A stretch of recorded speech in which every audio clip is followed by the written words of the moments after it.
Hey guys! Welcome back to my channel. It's me, Elor Susuela, makeup artist. Welcome to Easy Makeup Artist. And today I'm going to discuss to you how to understand easy foundation basics. So if you want to learn more, keep on watching.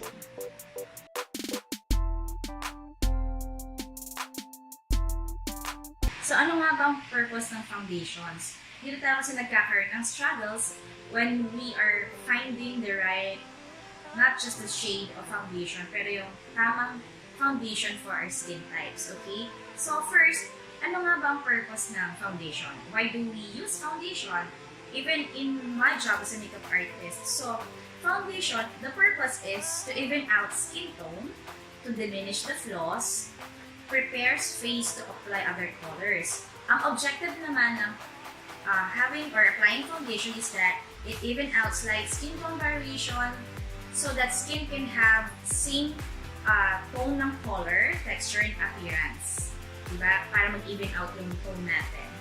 And then, of course, kaya tayo nilalagay din ng first layer ng foundation, pinaka-base ng skin natin na makeup, is of course, pag naglalagay tayo ng blush, ng powder, it glides smoothly. Right? So, when choosing the right foundation, the color that matches our skin, yung finish ng foundation kapag nilagay natin, hindi siya heavy, kundi magiging comfortable tayo. And kaya tayo gumagamit ng foundation is that yung gustong coverage natin na ma-achieve dun sa skin natin. Alright? So, for next is we're going to analyze different kinds of foundations. So, keep on watching. Alright, foundations. Ito yung madalas na nakikita natin sa market. These are the different kinds of foundations na nakikita nyo. There is the liquid foundation, there is the stick foundation, there is cream foundation, there is a powder foundation. Pero hindi na siya nagtatapos na ito nakikita nyo. Marami pa siyang iba't ibang types ng liquid, ng cream, ng stick, ng powder foundations na we're going to quickly discuss. Okay? So sabi nga, foundations are not just choosing the right shade for you or for your client. You also have to understand your skin or your client's skin type, no? So, maganda talaga na before you purchase any foundation, you have to check first your skin type. If you are oily, dry, normal skin, combination skin, hyperpigmented, or sensitive skin. Diba? And so also your client. Before you apply any kinds of foundation na meron ka sa tip mo, you just have to know first ano yung skin type ng client mo. Let us start for the different common foundations. So number one, liquid foundation. So liquid foundation, of course, ang consistency niya is a liquidy form, and pwede itong gamitin sa lahat ng skin, pero make sure na yung liquid foundation na meron ka, it's good for your skin type. Okay, so remember that. Still choose a formulation that would really suit best for your skin type. And anong klaseng finish ang pwede sa'yo? Kung anong klaseng finish ng foundation, like if you like matte finish, dewy finish, or satin finish. Okay? Later on, i-discuss ko kung ano yung mga different formulations na foundation. Next is, we also have a cream type foundation. So this kind of cream type foundation, ito naman yung thicker consistency, malapot, makapal. Usually, this kind of foundation is nakalagay sa jar or naka-compact form siya. In my case, since I'm a makeup artist, I'm buying for example, this kind of cream foundation from Cryolan. So dito, meron siyang maliliit na cream type with different shades. Okay? So, nakikita niyo ang cream. It's a thicker ang texture niya. Again, tapos nakalagay siya sa jar or sa maliliit na compact. There's also another type of cream, but this one, from RCMA, yan, ganito rin siya. It's also a foundation pero wax-based naman siya. Yung isa, cream type. Okay. Ito naman wax-based. Pero again, I'm just showing you na ganito yung klase ng mga cream type na foundation. Medyo malalako, you know? And the texture, kung saan compatible ito, i-discuss ko later, okay? So, pinapakita ko muna kung ano-ano yung mga different foundation. And then you also see a foundation na compact na powder. Nakikita nyo na yan. Si MAC Studio Fix powder, foundation, si Everbelena, si Shido, they also have that one yung naka-compact na powder na nagbibigay din talaga ng coverage. Or meron din, di ba, foundation na naka-compact na pwedeng wet or dry na pwede mong gamitin. Di ba? So, yun yung mga madalas. So, I've mentioned, di ba, powdered foundation can be worn na wet or dry. May ganun klase powder foundation. And then, powder foundation na yan, it has also different shades. I mentioned a while ago si MAC, si Cancelano, yung pang malakas na powder foundation. Yun yung term na tinatawag pang malakasan. And stick type, we also have a stick type foundation. This is a, yung nakikita natin, yung word itself stick. At yung mga sample na meron natin si MAC, si Bobby Brown. Itong mga stick type na to, usually, ang gumagamit ko, it's more of the professionals, no? Professional makeup artists. Kasi, stick foundation, ito kasi hindi siya basta-basta i-apply it lang. Kailangan, when you're using stick foundation, kailangan i-warm up mo pa siya sa hands mo, or kailangan, we as a makeup artist, we scrape it dun sa stick, i-warm muna namin sa palette yun. Kasi, kailangan ma-warm up siya muna para mas smooth yung paglalagay or application sa skin ng client or ng sarili mo. So, stick foundation, these are sweat-proof, tsaka sweat-resistant and heat-resistant siya. Best also for oily skin. Itong mga stick type na to. Okay? So, now that I mentioned the types, ng foundation, let's dive into the different kinds of formulation ng foundation na makikita natin. So, what are the different formulations ng foundations? I've already mentioned, di ba kanina, just to recap, we have different types of foundation. We have liquid, cream, stick, and powder foundation. So, dito naman, may makikita naman tayong formulations nila. And this, I'm going to discuss this now. Let's dive in. So, number one, we have oil-free and matte liquid foundation. So, ano ang pros nito? No? So, oil-free and matte liquid foundation, it balance cover without shine, di ba? From the word itself, it gives matte look, walang dewy. It lasts longer. This type of formulation, it's good for oily skin, no? It lasts longer in oily skin or oily areas. Some actually soak up excess oil throughout the day and it gives medium coverage. Yan ang nagagawa ng oil-free and matte liquid formulation. For example, si Maybelline Fit Me Concealer, Fit Me Foundation, this is a, nakalagay dito sa kanya is matte poreless. So, it means na hindi siya nagbibigay ng dewy. It's more on matte finish. So, it gives medium coverage. Ang cons lang ng mga ganitong formulation like oil-free or matte liquid foundation, pag nilagay mo sa dry skin ito, it will look and feel dry tapos nag-flake, nagbabalat kapag sa dry skin natin nilagay ito.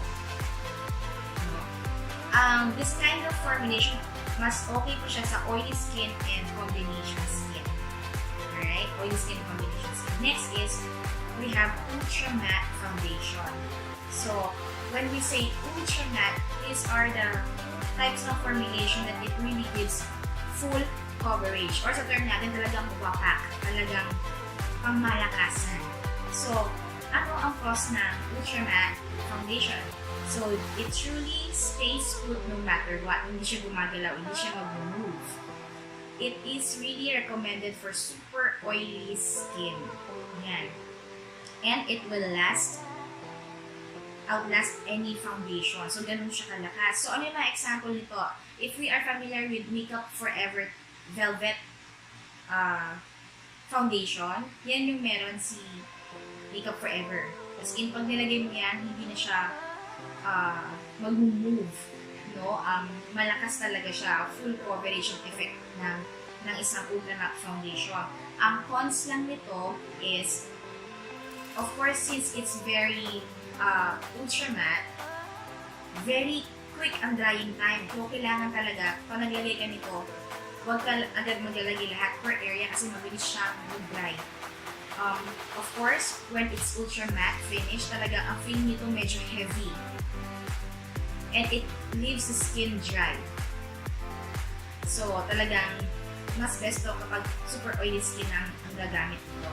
Next, we have a water-based or standard liquid foundation. Ano yung mga example ng mga standard liquid foundation? This like yung mga MAC Face and Body, MAC Studio Fix, what else? Yung mga liquid foundation ni Everbelena, liquid foundation ni Jassy, ni Fanny Serrano. When we say liquid foundation, di ba sabi ko kanina, it's yung consistency niya fluidy. No? And formulation nito ay it really gives nice glow. No? Ano yung mga pros ng using water-based or water-based and liquid-based foundation? This kind of foundation works for all skin types. It is best for normal to dry skin. Okay? Madali siyang i-blend. Nag-glide siya kasi hindi siya malapot. So, medyo thinner ang consistency nito. Madali mag-blend yung mga powder eyeshadows or cream eyeshadows and blushes natin dito. And, of course, ang finish natin dito is manipis lang. So, yun ang term na when we say finish. Pag nilagay ko yung finish, it means ano yung finish niya? Sheer, full coverage, medium coverage. Yun po ibig sabihin nun. Yun yung binibigay ni water-based or the liquid-based. It gives a glow. Ang cons lang kay liquid-based or water-based foundation is that hindi siya pwede sa oily and combination skin. Hindi siya pwede. Since it's a water-based and liquid, talagang magbibigay talaga ito ng dewy effect, ng sheer effect. Manipis lang at the same time glow. No? So, kung ikaw po ay oily skin, hindi siya pwede para sa iyo. Right? So, doon tayo dun sa semi-matte, no? Ang kunin natin. Another one is we also have oil-based foundation. When we say oil-based foundation, it is very good for extremely dry and wrinkled skin. So, when we say oil-based foundation, pwedeng-pwede po ito sa mga matured skin. Kasi po, as we mature, lalo pag age ng 40, pataas, ang tendency po ng skin natin is mag-wrinkled and mag-dryness siya. So, it is needed na kailangan po oil-based foundation ang gagamitin for that kind of skin. So, what are the pros? Very good for dry or wrinkled skin. Since it's an oil-based foundation, it creates a dewy finish or moist look, and it helps to minimize the wrinkles, the lines. And it gives medium to heavy coverage. Okay? Yan yung nagagawa ng oil-based foundation. Ano ang cons nito? So, ang hindi lang okay dito is for oil-based, magiging masyadong greasy, masyadong thick yung consistency. Pag in-overall powder ito, it can make your face look coated and heavily made up. Yun lang. So, kailangan, pag gagamit din tayo nito, it's control. No? And sabi ko nga kanina, it's best for matured skin talaga. Yung mga oil-based foundation. And also, for super dry skin. So, ano yung mga best example nito? Pwede si Bobbi Brown Moisture Rich Foundation. Yan yung mga oil-based cream natin. And then we also have pressed powders. Pressed powder-based foundation. Yan, nakikita natin, pressed powder. No? Ang pressed powder, iba pa yan dun sa isa pang foundation na powdered foundation. Pressed powder foundation, ang pros nito is easiest way to get smooth and fast application, wet or dry. It is great for normal or oily to combination skin. And hindi siya gaano nag-change ng color. Wala siyang binibigay na coverage. Of course, pressed powder is only good for touch-ups lang. Konting blotting, yun ang purpose ng pressed powder. Okay? So, ano yung cons dito? Pressed powder foundations, hindi siya pwede sa mga may dry or flaky skin. No? Thus, with very oily skin, can get a cold appearance. So, pag masyado naman ito nilagay sa may oily skin naman, medyo ang tendency nito is magiging yung look niya, magiging cold appearance naman siya. Okay? So, another one is we also have cream to powder foundations. So, ano naman yung cream to powder foundation? What is the pros? No? Better coverage than pressed powder. Blend on quickly and easily. It provides a semi-matte to soft medium coverage. Good for normal skin. So again, cream to powder foundation. Ibig sabihin, pag nilagay mo siya, cream type siya, pero pag natuyo siya, naging powdery finish. So it is very good for normal skin. Okay, ano ang cons nito? Ang cons nito is can blend on slightly thickly, not for very oily or dry skin. No? Pwede nito itong gamitin sa may oily skin, pero kailangan very thin layer or layer by layer. Hindi pwedeng agad makapal ang ilalagay mo. So, cream to powder foundation, nakikita ito na medyo ko kanina, that is a stick type foundation. Ito yung sabi tayo na ginagamit din ng mga professionals like us, no, especially for TV, no? Ang coverage nito is medyo pwedeng medium to full coverage. Okay, so next is we have liquid to powder foundation. So ibig sabihin, when you say liquid to powder foundation, when you apply it, it's liquid. Pag nag-dry siya, it's powdery form. So, what are the pros of powder foundation? It blends on quickly and easily. It provides a semi-matte to matte finish.